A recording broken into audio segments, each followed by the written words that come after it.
It was a long practice and a rough practice for the offense. Let's talk about it on this edition of the Locked On Sun Devils podcast. You are Locked On Sun Devils, your daily podcast on the Arizona State Sun Devils. Part of the Locked On Podcast Network, your team every day.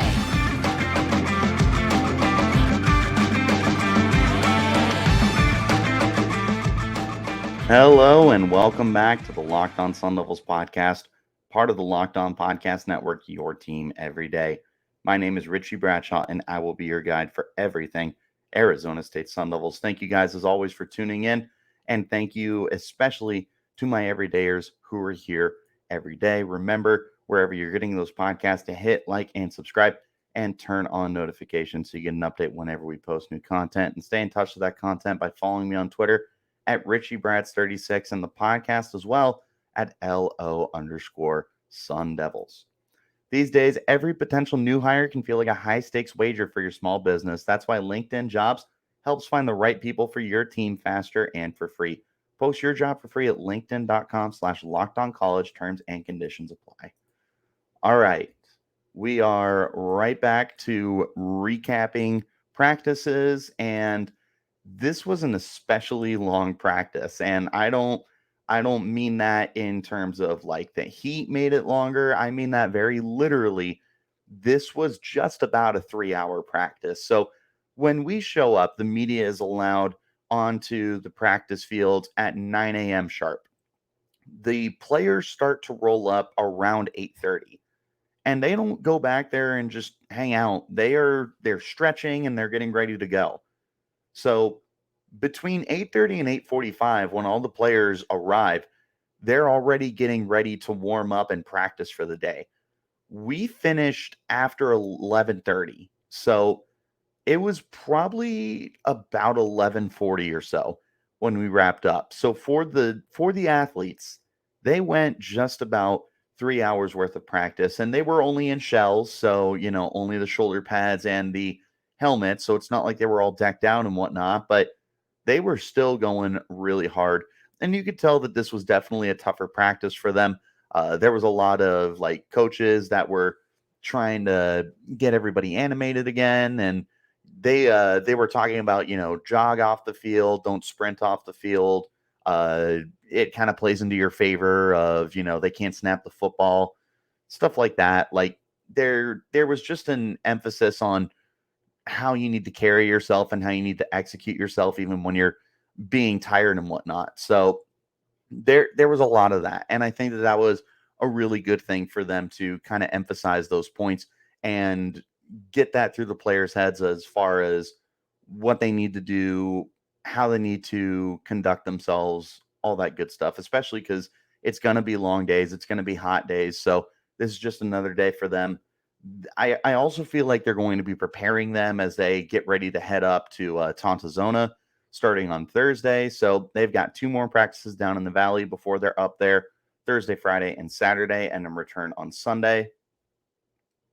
This is, to me, one of the more intense practices that they've had. And I mean, Kenny Dillingham said that as much himself, but I would tell you that even watching it from myself, these kids definitely were pushed to their limits, and in a very good way. Like, I think they responded pretty well. They definitely didn't hang their heads. They weren't upset or anything like that. They moved forward and were ready for the next task. So overall, I'd say it was a pretty good day of practice. Now, let's go ahead and get to the stuff that we want to talk about, and that's first team, second team, any standouts, and some storylines moving forward. So looking at the first and second teams, we'll start on the offensive side of the ball. Nothing really changed too much except at the quarterback spot, where Drew Pine was getting the majority of the first team snaps. You also had on the offensive line, left to right, you had Isaiah Glass, Sione Finau, Lee Fontanu, Cade Briggs, and Emmett Bully. George Hart was getting a lot of work with the ones today. Jalen Conyers, Elijah Badger, Giovanni Sanders, and Xavier Guillory rounded out. No surprises there. Defensively, there was quite a bit of substitution, and there's obviously a lot going on at the linebacker spot. In case you guys aren't caught up, Juwan Juju Mitchell has been dismissed from the team for undisclosed reasons. Kenny Dillingham simply said that this was going to be the direction that the team was going to be moving forward with. This is the second player that's been dismissed from the program in a week. This is definitely some kind of culture building decision that they have decided to enforce and move forward. So, with that in mind, there was a lot of rotation at linebacker. So, at the linebacker spot, Will Schaefer playing the Will. Trey Brown was playing the Mike. He was also getting rotated in with Caleb McCullough. But we also saw a lot of action from pretty much everyone on the roster. Kavion Thunderbird made an appearance. Tate Romney made an appearance.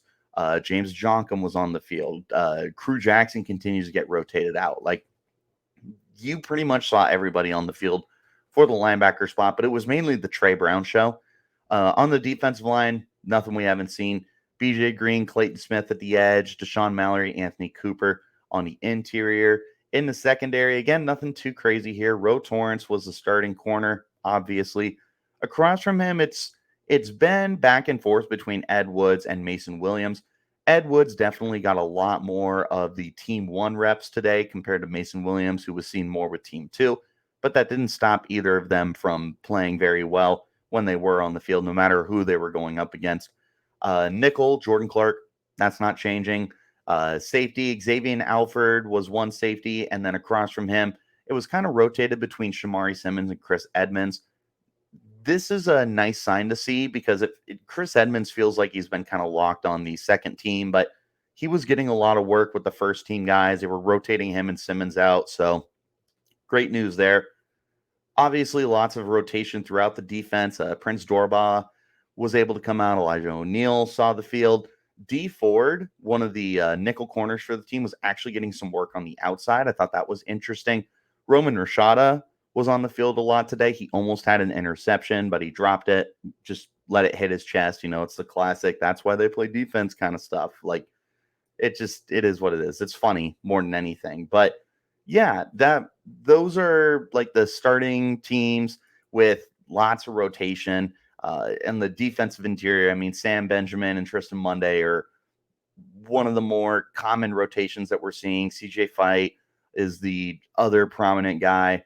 Montana Warren in the secondary. There was a lot of Damon Williamson today at safety. That was really intriguing to me. I already told you guys about all the linebackers that are going around. The running backs were definitely kind of rotated through pretty heavily. Kyson Brown continues to look very, very good for the team and just somebody that the defense seems completely uninterested in tackling, and I'm definitely here for that. So number 14 could potentially surprise this year. Andre Johnson had some nice plays. Melcon Staval looks very, very, very, very, very good. Very excited for what they're going to be able to get out of him. Bourget was probably more the second team guy. Like I said, Drew Pine was getting a lot of the first team reps, and he's pushing the ball down the field. He's doing everything that you want to see out of a guy who's potentially going to be that starting quarterback for you there. So that would be kind of rounding out for you guys what we saw from like the first and second teams there. These days, every potential new hire feels like a high-stakes wager for your small business. You want to be 100% certain that you have access to the best qualified candidates available. That's why you need to check out LinkedIn Jobs. LinkedIn Jobs helps find the right people for your team faster and for free. You can do it so quick. Sign up for free and get that job posted. And once you do that, add the purple hashtag hiring frame to your LinkedIn profile to spread the word that you're hiring. Simple tools like screening questions make it easy to focus on candidates with just the right skills and experience so you can quickly prioritize who you'd like to interview and hire. And as you know, having that right team member can change your culture, have that positive and measurable impact on your business. It's why small businesses rate LinkedIn Jobs number one in delivering quality hires versus leading competitors. LinkedIn Jobs helps you find the qualified candidates you want to talk to faster. Post your job for free at linkedin.com/lockedoncollege.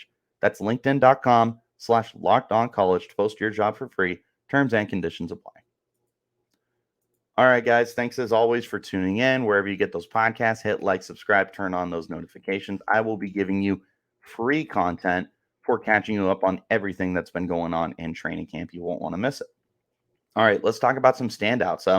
I want to pick up where we left off. Kyson Brown. He looks violent. Like I said, like this is every time he touches the ball, it feels like it's going to be a big chunk play. And there is just nobody on the defense that seems interested in trying to tackle number 14. He's just a really good downhill runner. He's punishing and just does all the little things that you look for out of that position. Very, very impressed with him. Mel Constable, another guy who looks really good. Look out for number 7 on the field this year. He's going to be playing out of the slot primarily, probably behind Geo Sanders, who also has looked good. But Stovall has looked very, very impressive. And he's somebody that I feel is just going to really find a niche and get his way onto the field one way or another. There's a lot of receiver depth this year. And I had a conversation with Giovanni Sanders after practice today, and he had mentioned, we feel like there's 3 or 4 guys that are ready to essentially be like the next great Sun Devil receivers. And Stovall, even though he's only going to be here for a year, the way he's playing in training camp makes you think that he could potentially be somebody that we talk about years down the road and just be like, oh, remember Melcon? He had a really good year. Like maybe he's the next Devin Lucien kind of guy. Because I think everyone forgets that Lucien had 1,000 yards in his only season with Arizona State. Like Melcon definitely has that kind of attitude, that kind of mantra and savviness to the way he plays the position. He definitely plays bigger than what he is. He's not afraid to go up and get the ball and make those tough catches. Very impressive by that young man. Defensively, there's a lot of guys. Trey Brown ended up having a pick 6 today. It came on a deflected pass. First of all, the defense was just absolutely all over it today. We'll talk about that more in just a little bit. But the pocket just instantly collapsed on basically every play. And Drew Pine goes to get rid of the football, and there was just a cluster of guys. I couldn't see who it was specifically, but somebody was able to get their hand in the air to deflect the pass, and it was all but gift wrapped right into Trey's hands. And I mean, there was no one near him for a country mile. He could have waltzed into the end zone for like an 80-yard pick 6. Like it was perfect. Right place, right time, but made the most out of it. And honestly, he just looks like the most confident and comfortable linebacker on the team right now. With Juju Mitchell no longer there, there's going to be an added emphasis on him. And this is somebody that I was already talking about throughout the offseason as like a very important defender for the team, somebody that I'm looking forward to watching even more so now with so much change that's going on, so much uncertainty that's going on with the program. It's just that much more important that he's able to become any kind of leader for the defense. Defensive line, Clayton Smith continues to dominate, man. Like he is certifiably a great player. He had 2 sacks today, would-be sacks, I should say. One of them would potentially have been a strip sack as he was screaming off the edge. He was able to get his hand up, and if they were allowed to hit the quarterback, he would have absolutely smacked the you-know-what out of the quarterback's hands, probably jar the ball loose. Like he's so much faster and athletic and stronger than anybody that he's lining up against. He's a very good football player. But Elijah O'Neal was another defender who kind of slipped under the radar for the majority of training camp before he exploded for 2 would-be sacks today. Number 15 was making plays in the backfield. He looked very good when he was able to get onto the field. And the way he played today, I expect him to be somebody that gets rotated in a little bit more. You have those flash days, you build upon them, you find yourself onto the football field. And this is for a position group that is very, very deep with BJ Green moving there because you still have Clayton Smith. You've got Prince Dorba. You've got Garen Stansbury. There's Ashley Williams coming in as a freshman. Like there's so much going on at the edge rushing spot. Michael Matus is there. Like it's just very difficult to get significant playing time and snaps. And it looks like O'Neal was able to, make a really good case for himself to get back out there. So very impressed with him. Montana Warren continues to look great. Number 18, safety spot. Watch out for him this year. He's going to be really, really good. Who else? Mason Williams was making a lot of plays near the line of scrimmage, and he is a very, very impressive player for me and somebody that I am definitely taking an extra note of as he has continued to perform throughout the practices and everything. Like he is just constantly around the football and he makes really good tackles for, what would be tackles, but he's a confident guy. He seems very instinctive. He's really made this competition against Ed Woods a very difficult one to decide who's going to be who, and I ultimately think it's going to be kind of A and B situation where they just kind of rotate in and out with each other, because Ed Woods also looked good today. Bottom line is, the guys that are going to end up being opposite Rotorns, I feel very confident with them. And as a whole, I think that the secondary just looks very good. Defense looks good. You got some players on the offensive side of the ball. One more guy I want to highlight, Drew Pine. Like, yes, he had the interception today, but he did have some very good throws. And one of the things that you appreciate about Pine is he's pushing the ball down the field. He's not taking the dink and dunks and the easy chunk plays that he could take. He's trying to open up the offense, and he's trying to keep the defense honest, and he's doing everything that he can to be able to show that the offense can be a lot more functional and like a high volume kind of unit if he's under center compared to if Bourget or Rashada's under center. So I really appreciate the way that Pine has tried to incorporate just about every level of the offense and every level of the field to the unit. I hope that it continues to be this way. He really has just continued to build upon lots of success from the end of last week. But you know what? We'll talk about that in just one moment. Thanks for tuning in, guys. Wherever you get the podcast, hit like and subscribe, turn on those notifications so you get free updates for what's going on at Arizona State Sun Devils practice. You won't want to miss it. Like, subscribe, and turn on notifications for Locked On Sun Devils. All right. Talking about Pine, he has truly just started to take steps forward, and he's really built upon, like, you look at where he was last Monday, and he just did not look that great. And you look at where he is now. I'll tell you what, for the first storyline we got to talk about, I think Drew Pine might be your week one starting quarterback. It's crazy what a week can do for you, because a week ago I was saying, it's definitely Trenton Bourget, but it's been another week, and Bourget, it's not even that Bourget's played terrible. He just hasn't continued to build upon what he's done, in my opinion. Like, he's still been a very good quarterback, and I'm still very confident in Trenton Bourget, and I'm still a Trenton Bourget not influencer, but I still really like Trenton. It's just Drew Pine has really started to turn it up over the last handful of practices, and it feels like he's just getting more and more confident, and he's incorporating all the different levels of the field. I want to see Trenton start taking some more shots. That's what I would like to see. But you also have Jaden Rashada is starting to get some more time on the field. Again, like I mentioned before, he looks like a freshman, but I mean that in the best way possible. He's just figuring out his role with the team right now, and that's not a bad thing at all. I hope that he continues to, build upon his successes and get to a point where he can eventually be the starter. I just don't know that his freshman year is going to be that year. But Drew Pine, as of right now, looking like the week one starter. Who knows? Next week, we might be talking about someone else as the week one starter. It's a very fluid process. We still got a lot of time to figure this out. But that's a storyline, is that Drew Pine is building some serious momentum to being a starting quarterback. The other big storyline here that I want to focus on is the defensive side of the football just absolutely dominated Monday's practice. Like, they seriously controlled everything. The line of scrimmage was entirely won by the defensive line. Felt like there was very minimal time for any quarterback to be able to get anything going. There was not very many run lanes. Fun fact, during the first team session 11 on 11s, Kenny Dillingham said that the offense didn't pick up a single first down. They went for probably a little over 10 minutes. They did not get a first down in that entire session, first or second team. That's nuts.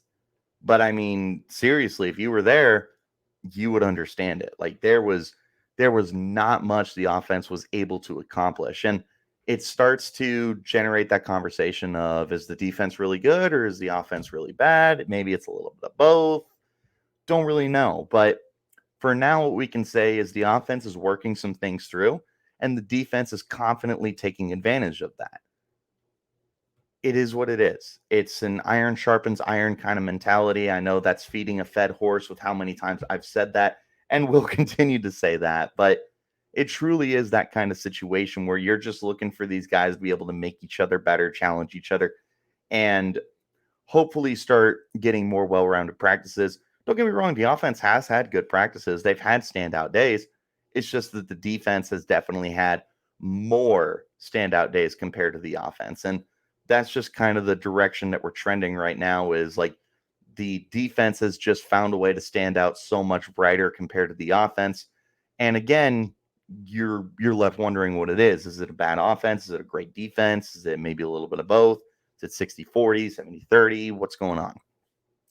That's what we're trying to figure out. But what I can tell you is the defensive line looks really good and the secondary looks deep. And when you have those two going for you, it helps make your defensive unit better. The only questions that you have are at the linebacker spot, just because there's like no experience. Like Trey Brown wasn't a full-time starter at Wazoo. That's pretty much your starting experience. Crew Jackson, Tate Romney are redshirt freshman transfers. Will Schaefer, James Joncom, Caleb McCullough, who are returning guys from last year, have not seen significant starting time. This is probably the biggest hole on the roster. And that's not saying these guys are bad. It's just saying with next to no experience, it's a question mark. And that'll probably be the position group that I'm going to be watching for the remainder of camp very intently. Because as good as the D-line is and as deep as the secondary can be, if you're getting crushed over the middle, I mean, there's not much that you're going to be able to accomplish defensively on a consistent basis. So we'll see what ends up going on there. But bottom line, Drew Pine's starting to look good. The defense looks great. And there's some standouts throughout. Kyson Brown, like the freshmen in general. Kyson Brown, CJ Fight, Montana Warren, those guys are all looking very, very promising. Jaden Rashada has shown some promise as well. If this freshman class ends up panning out the way that it's looked so far, we could be looking at a pretty good class. But that sounds like a conversation for another time. I appreciate you guys tuning in, and I do encourage you to hit like and subscribe and turn on those notifications, because I'm going to be updating you on practices for free. It's a podcast that's free and available on all platforms. So again, for the 100th time, wherever you're getting your podcasts, like, subscribe, follow, all that good stuff. We'll be doing it Monday through Friday. I'm keeping you in touch with everything. You can follow me on Twitter at RichieBrats36 and the podcast at LO_Sun Devils. That's all that I got for you guys today. We'll be back at it again tomorrow to catch you up on Tuesday's practices. Until then, you keep it locked right here on Locked On Sun Devils.